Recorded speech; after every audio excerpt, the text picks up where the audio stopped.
I guess this could have been a party. I was wondering why it was shaking so much more at the end of that run. Yeesh. Man, so a little update from this weekend. I guess it is still the weekend, but got beat by the same car twice in one day. The sun was still in the same position as it was the time before. On a real note though, we got to go rounds with Tommy, Street Racing Channel crew, and you know, it went a little bit less than expected. We went the fastest we've been on a backside. With the setup that we currently have, we have about 12 passes on this rig right now. Definitely not enough to be impressive yet. A lot of people just think that putting dualies on a car is just a end-all be-all, and you'll get the traction when it doesn't matter. You know, you can hook on grass, but it's a lot more complicated than that, than what people think, and we just proved that yesterday. Yeah, so I'm just gonna do a little rundown. We have 5 pounds of pressure in each tire, and we found that each side, if you would typically run like 10 pounds in one tire, then it should be half for a dually.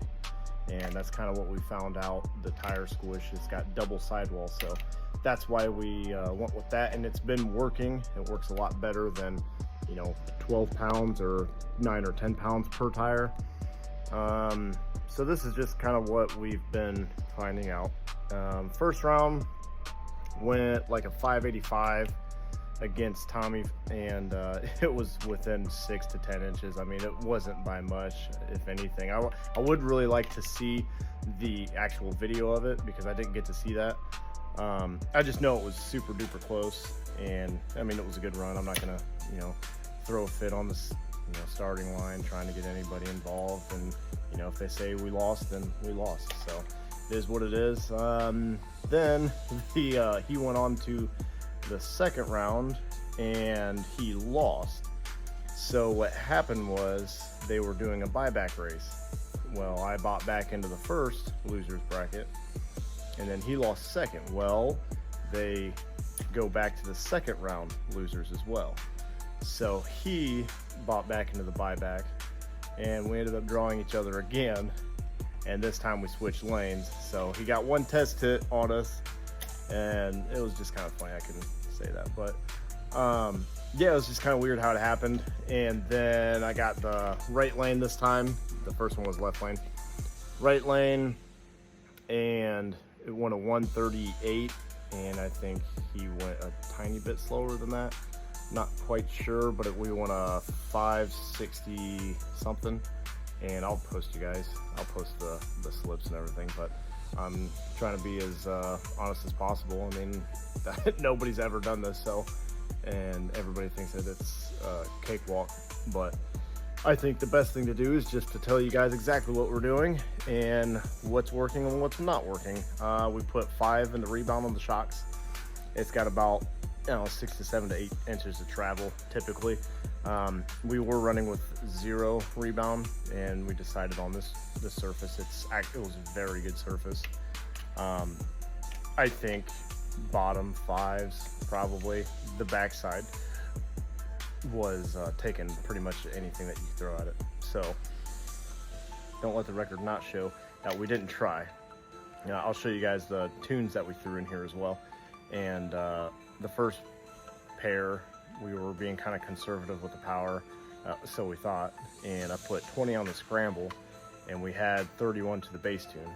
So that was about 51% duty cycle, which we thought would have been, you know, the wastegates almost being shut. So didn't. And the next pair down, I said, we're either gonna blow this fucking thing up, or it's gonna make a hell of a pass. And it did kind of both. So we made 43 pounds of boost for about 3.5 to 4 seconds in this run. It didn't feel impressive. I mean, it made the boost. It just, the power wasn't there.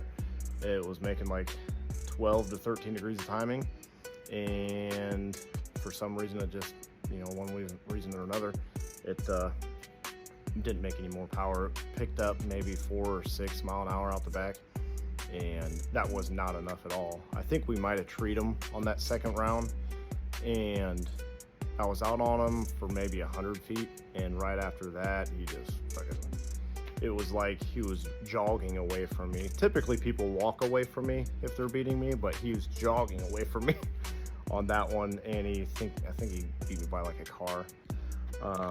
So here's the new plan. We're going to see what the crap things need. The transmission has always puked transmission fluid every time. It doesn't matter. I don't know if this transmission, I've always had problems out of it. And at the end of second round, the second pair that I had, it spit the race or the bearing out of the shaft on the back shaft. I don't know if that's what you guys call it, the tail shaft. And yeah, it was shaking super violently, and I smelled sulfur, smelled like fireworks going off in the freaking thing. It was pretty violent. And oil pressure dipped down 20 pounds, and I was, concerned. I was like, oh man, this thing's finally had it. Shut it off, let it cool down for about 5 minutes, turn it back on. Oil pressure came right back up. I think the oil just got super duper hot. The headers got super duper hot, and everything else. That second pass was this car at its best, at the most that this setup can do right now. And if that's the best it can do, it's just not, it's not good enough. And we understand that now. So that being said, I don't foresee the slicks, the dually, I guess, the quad tires. I don't think that we're going to be able to overpower them, because I've had the same amount of power, about 30 pounds, on like a super sketchy backside just around town here, and it didn't break loose. So that's one thing that we're hoping for in the future, is that when we have more power to work with, that we can actually put it down.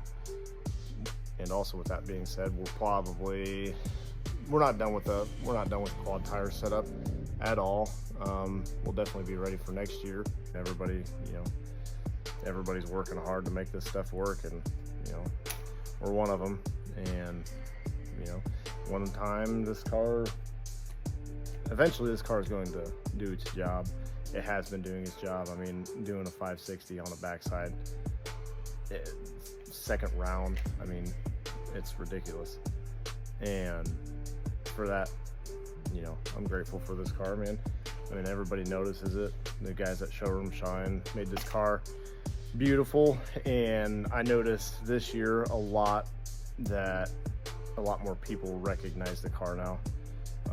Before it was just a bland blue car, and now it's got this tubbed out look and wild looking design with the hood Cody threw on there, and just all the help that went into this thing. And I'm so grateful for all the support from everybody. And maybe we'll try to get some t-shirts ran with this thing, with its booty hanging out of the back, maybe. I don't know. Tell me what you guys think. I mean, we can do something, I'm sure. Yeah, just we had a really good time. I finally got in the car after all this time, and it felt so damn good. It's so good. I mean, it's funny to me, we're going mid-5s, and we're like upset about it. And it's kind of ridiculous, because just 3-4 years ago, doing a mid-50 pass was ridiculous, and now it's just the common standard. So we'll update you guys, and I'll share some of the pictures. And I know this is a long video, but I'm going to post it all. And I love you guys, and we're not done. Alright, and as promised, so that you guys don't think I'm a liar, there's our boost scramble, which is 49 on top, and boost versus time. This is our boost curve, and it's at 51, so that makes it a total of 100%. So the data log And here, second round